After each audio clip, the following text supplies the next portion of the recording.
पुढची महत्त्वाची बातमी आपण पाहूयात। तर ठाणे ते बोरिवली प्रकल्पाचं युद्ध पातळीवर काम सुरू आहे। 2028 मध्ये प्रकल्प पूर्ण होण्याची शक्यता आहे।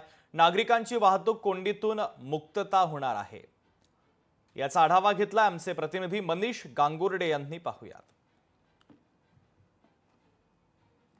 ठाणे ते बोरिवली सध्या घोडबंदर मार्गे प्रवास करताना 1.5 ते 2 तास प्रवास करायला लागत आहेत आणि त्यामुळेच कुठेतरी ठाणेकरांची वाहतुकीमधून मुक्तता व्हावी, वाहतूक कोंडीतून सुटका व्हावी, यासाठी राज्य सरकारने एक प्लॅन आखला आणि तो प्लॅन म्हणजे ठाणे ते बोरिवली टनल हा नव्याने बांधण्यात येत आहे। आणि त्यामुळेच हा जो टनल आपल्याला समोर जो दिसतोय त्याचं काम जे आहे ते युद्ध पातळीवरती सध्या सुरू आहे।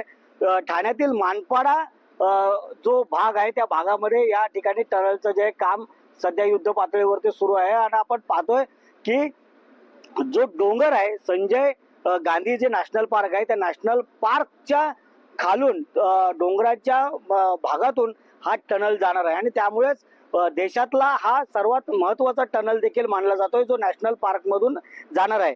अगदी जलद गतीने हा प्रवास इथल्या स्थानिकांना, इथल्या ठाणेकरांना आणि नागरिकांना करता येणार आहे आणि त्यामुळेच या प्रकल्पाकडे अतिशय महत्त्वपूर्ण राज्य सरकारचं लक्ष लागून आहे आणि त्यामुळे काही निधी देखील राज्य सरकारने आता दिला गेला आहे आणि त्यामुळे युद्ध पातळीवरती सध्या काम जे आहे ते या बोगद्याचं सध्या सुरू आहे आणि त्यामुळेच हा बोगदा 2028 मध्ये पूर्ण होणार आहे। मनीष गांगुर्डे, लोकशाही मराठी, ठाणे।